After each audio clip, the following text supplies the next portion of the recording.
तो दोस्तों एक लंबे अरसे के बाद आज मैं वापस आ चुका हूँ अपने शाही दौरे को लेके। आज का शाही दौरा लखनऊ नामक शहर से होकर गुजरने वाला था क्योंकि मैं यहीं पे ही रहता हूँ। इस शाही दौरे में जान की जोखिम बहुत ज्यादा थी, इस वजह से मैंने आज अपने साथ में एक सेनापति को भी नियुक्त कर लिया था। इसके काम पे मत जाइएगा, इसका सिर्फ नाम सेनापति था, हकीकत में तो इसकी कैमरा देख के फट जाती। देखिए देखिए चेहरा भी नहीं मिला पा रहा है, मेरी रक्षा क्या करेगा। आज हम जाने वाले थे एक ऐसी इमारत में जिसको इमामबाड़ा कहा जाता है। लखनऊ को कोई भी इंसान इस जगह को जानता नहीं था, ये काफी सीक्रेट जगह थी। लोगों का मानना है कि यहाँ पे सिर्फ शाही लोग ही एंट्री ले सकते हैं, और जब मैंने वहाँ पे एंट्री की तो मेरे सीने के आगे हाथ लगा के मुझे वहीं रोक दिया गया। मैंने कहा ये क्या बदसलूकी है, मुझे अंदर जाने दो। उन्होंने मेरी रीढ़ की हड्डी पे 2 चाबुक मारे और बोला कि अभी जुम्मे की नमाज चल रही, चुपचाप भाग जाए यहाँ से। पीछे मुड़ता ही मेरा शाही रथ आ चुका था और मैंने घोड़ों से थोड़ी बातें करी। मेरे घोड़े ने मेरे से पूछा था कि क्या मैं उबले हुए सिंघाड़े की छिलके खा सकता हूँ। मैंने कहा ध्यान से देखो, ये तो मेरा सेनापति है। मेरे शाही रथ के घोड़े ने भी मुझे बोल दिया था कि मालिक अंदर जाने से पहले अपना ध्यान रखे रहिएगा, एक गिलहरी वहाँ पे बटुआ मारने में बहुत माहिर है। घोड़े का जादू मेरे सेनापति पे इस तरीके से चढ़ चुका था कि वो इस टाइम पे अपनी इंसानी हंसी भूल के घोड़े की तरह हंसना स्टार्ट कर दिया था। मैंने एक बाबा को भी देखा जो लैट्रिन की पोजीशन में बैठे हुए थे, तो मैंने भी उनके पास जाके संकेत दे दिया और चुपचाप आगे बढ़ गया। एरिया का मुआयना ले ही रहा था, तभी मैं देखता हूँ 4 चंडालियां मेरे ऊपर काला जादू करने के लिए फोन के ऊपर नाचना शुरू कर दी थी। वो मुझे अपनी तरफ आकर्षित करने के लिए एक से बढ़कर एक पैतरे इस्तेमाल कर रही थी। कभी एक नाचे तो कभी दूसरी नाचे, और इसका तो मुझे खुद नहीं समझ में आ रहा है करना क्या चाह रही। मगर तभी याद आता है कि बगली में पिंक बूथ है, अगर किसी ने पकड़ लिया तो पेला भी पहुंच जाऊंगा। ये बात याद आते ही मेरी फट चुकी थी और मैं चुपचाप किनारे खिसक गया पूरी हिम्मत के साथ में। मगर मेरा आकर्षण भी कुछ इस तरीके का है कि अगर मैं एक जगह खड़ा भी हो जाऊं ना, तो लोग अपने आप ही मेरे पास आना स्टार्ट कर जाते हैं। इस बात को देख मेरा मुंह मेरठ की मशहूर नान खटाई की तरफ बन गया और मैंने अपना मुंह फेर लिया। और तभी देखता हूँ कि मेरे शाही रथ का चालान कट चुका था, क्योंकि उससे पूछा जा रहा था कि नंबर प्लेट कहाँ पे लगी है। मैंने दूसरे शाही रथ को भी संकेत दिया कि भैया आगे मत जाओ, चालान कटने का डर है, लेकिन मगर तभी किष्किंधा पर्वत के बीच में आने की वजह से हम दोनों का कनेक्शन ना बन पाया। मगर एक राजा का हमेशा से फर्ज रहता है कि अपनी प्रजा को जितना हो सके बढ़ाते चले जाए, तो इसीलिए मैंने वहीं पे ऑन द स्पॉट अपने एक नए फैन को जन्म दे दिया। और तभी वहाँ पे कुछ पेपराजी का ग्रुप भी पहुंच जाता है और मेरी फोटो खींचने के पीछे पागल हो जाता है। मगर वही है ना कि भाई मेरा नूर इतना ज्यादा है कि मुझे देखते ही लोग नर्वस हो जाते हैं, इस वजह से वो जल्दी से खींच नहीं पा रहा था। खैर सूत्रों से आज खबर आई थी कि मेरे इंटरनेशनल फैंस भी आ चुके थे, जो मुझे ढूंढ रहे थे, लेकिन मैं उनके साथ में लुका छुपी खेल रहा था, तभी उनके पीछे पीछे लगा हुआ था। अपने इंटरनेशनल फैंस को सरप्राइज देने जा ही रहा था कि देखता हूँ कि बहुत ज्यादा जाम लग जाता है, और उस जाम से निकालने के लिए मुझे कई सारे बाउंसर्स की भी मदद लगी थी। मगर तब तक मेरे इंटरनेशनल फैंस आगे कहीं खो चुके थे, तो मैं भी उनको इग्नोर करके घूमना शुरू कर दिया। अंदर आते ही मैंने महसूस किया कि आज मेरी वजह से कुछ ज्यादा ही भीड़ हो रखी थी, लेकिन मुझे क्या भाई, देखो बात ये है ना कि अगर कहीं पे भी जाओ अपनी औकात भूलो ना। वैसे तो ऑफिशियली खबर आई हुई थी कि हाँ मुझे डायरेक्ट अंदर बुलाया जा रहा था एक वीआईपी ट्रीटमेंट के लिए, बट देखो यार मैं ना काफी ज्यादा डाउन टू अर्थ हूँ, काफी ज्यादा एकदम हम्बल पर्सन हूँ, तो मैंने वहाँ पे सारे ऑफर्स को रिजेक्ट कर दिया और चुपचाप लाइन में खड़ा हो गया टिकट लेने के लिए। मगर एक बात मेरे दिमाग में अभी भी नहीं समझ में आ रही थी कि अगर ये लाइन औरतों की थी और ये वाली मर्दों की, तो मेरा सेनापति कौन सी लाइन में खड़ा था।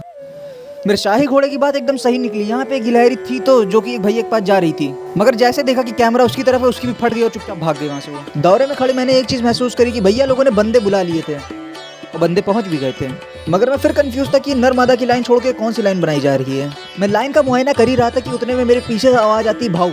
ये सुन के मुझे लगता है कि शायद मेरा कोई महाराष्ट्र का फैन आया होगा। पीछे मुड़ के देखते मुझे पता लगता है कि दीवार पे चढ़ा एक कुत्ता मुझे देख के भौंक रहा था। ट्रांसलेटर ऑन किया तो उसने मेरे से बोला कि डाउन टू अर्थ बंदा है, डाउन टू अर्थ। अब ये चीज साफ दर्शा रही थी कि मेरा स्नेह इंसानों के प्रति तो था ही था, उसके अलावा कुत्ता गिलहरी घोड़ा गीदड़ सबके साथ में भी है। मेरा चेहरा देखते ही कैश काउंटर वाले ने कह दिया था कि अरे साहब आप क्यों पैसे दे रहे हो, आपके लिए तो फ्री एंट्री है। लेकिन मैंने कहा नहीं, देखो मैंने उसे साफ मुंह पे कह दिया था कि मेरे ऊपर एहसान करने की कोई जरूरत नहीं है, चुपचाप टिकट काटो। अभी इमामबाड़े के अंदर आने के लिए हम लोग को अपने जूते उतारने पड़ते, और जिस वक्त मैं जूते जमा करवा ही रहा था तभी मैं देखता कि लोग मेरे लिए इतना पागल हो चुके थे कि वो छतों पे चढ़ चढ़ के मेरी वीडियो बना रहे थे। ये देखते मेरे सेनापति को बहुत ज्यादा जेलसी फील हुई और उसने वीडियो बनाना वहीं बंद कर दिया। मैं अंदर घूम ही रहा होता कि उतने में खबर आती है कि अब दुश्मनों ने हमला कर दिया था। आइडेंटिटी जानने के बाद में पता लगा कि ये तो मेरे रिश्तेदार थे, मगर अब इस भयंकर युद्ध की तैयारी करने के लिए और मेरी सुरक्षा के लिए कुछ ना कुछ तो करना ही पड़ता। तभी अर्जुन वैली गाना बैकग्राउंड में थोड़ा सा बजाया और कहा सारे स्नाइपर्स को तैनात कर दो। लेकिन अंदर जाने में भी फट रही थी क्योंकि कुछ घुसपैठ अंदर भी आ चुके थे। तभी मैंने अपने सेनापति को बोला सेनापति तू आगे जा, और उसने अपनी घोड़े वाली हंसी दे के जगह पे कैद सारी आत्माओं को जगा दिया। पहले जा पहले जा। इस भयंकर आक्रमण के बाद में तो मेरी भी फट गई थी और मैं वहां से किसी तरीके से बचने की कोशिश कर ही रहा था। मगर उसी वक्त पहले द्वार पे मुझे स्त्रियों की आवाज आई। और दोस्तों मैं आप लोग को बता देना चाहता हूँ कि स्त्री मोह नर्क का दूसरा द्वार है, इसलिए मैंने तीसरा द्वार चूज किया और भाग गया। अबे मुझे तो ले जा कृष्णा, मुझे तो ले जा। मगर दोस्तों आज का जमाना हाईटेक था, इसलिए मैंने लाइव स्कोर पता किया कि जंग में कितने लोग मारे गए।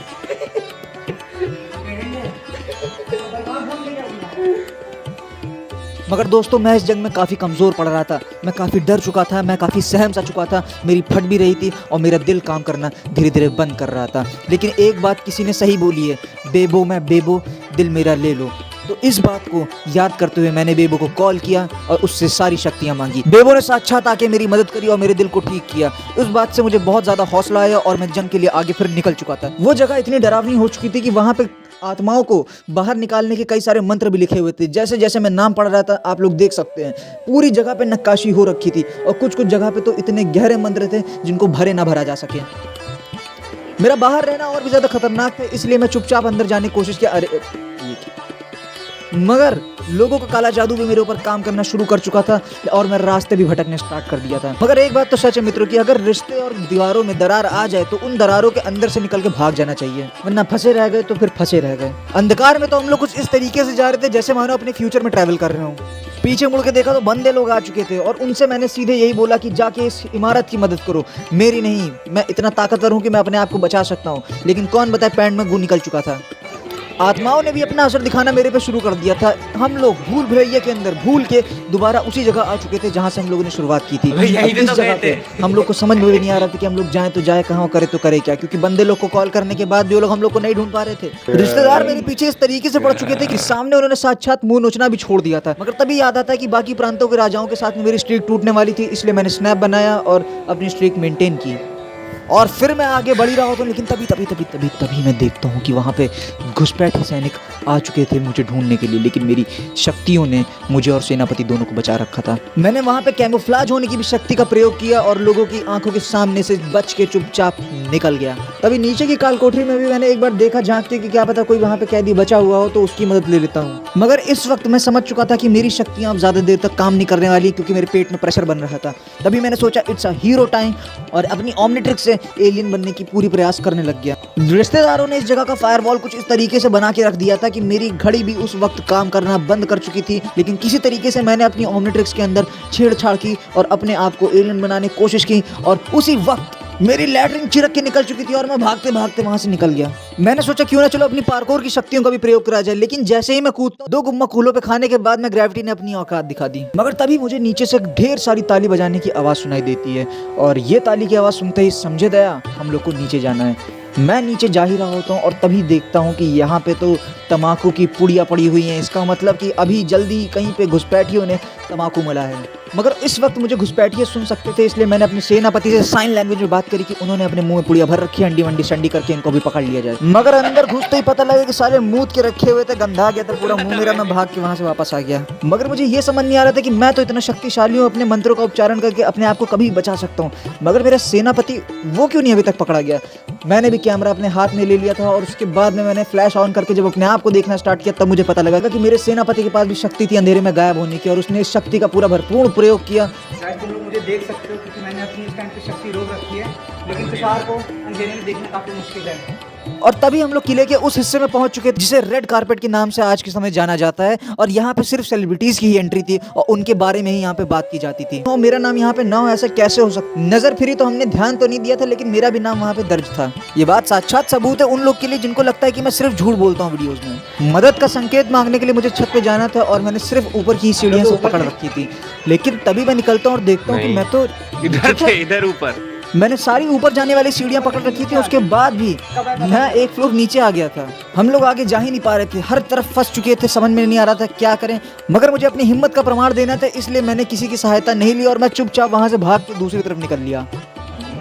हर्षु भैया क्या कर रहे हैं? बड़ी मेहनत मशक्कतों के बाद मैं आखिरकार मैं निकल चुका होता हूँ बाहर इस इमामबाड़े की भूल भुलैया से और पैसे वसूल करने के लिए अब मैं चला जाता हूँ सीधा बावड़ी कुएं के पास में। जैसा कि माना जाता है कि मैं इतिहास का स्टूडेंट रह चुका हूँ और मुझे इतिहास की बहुत ज़्यादा नॉलेज है, तो मैंने अपना उसी इतिहास का ज्ञान यहाँ पे दिया और सबको बताया कि ये बिल्डिंग बहुत पुरानी है। मगर दोस्तों एक राजा को अकेला कोई कैसे छोड़ सकता है। मेरी प्रजा और मेरे फैंस दोनों साथ में मिलके मेरा पीछा करने के लिए मेरे पीछे पीछे आ चुके थे। एक फैन ने मेरे से काफ़ी दूर होकर सेल्फी लेने की कोशिश करी और मैंने भी उसका पूरा सहयोग किया।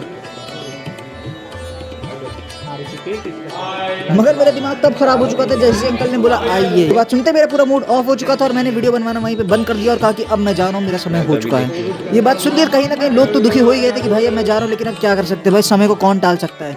तो मैंने अपना पूरा समय दिया और वीडियो तुम लोग को पसंद आई गई है मुझे पता है, देख लिया अगर तो खैर जाओ, जो मना है करो, मैं तो चला।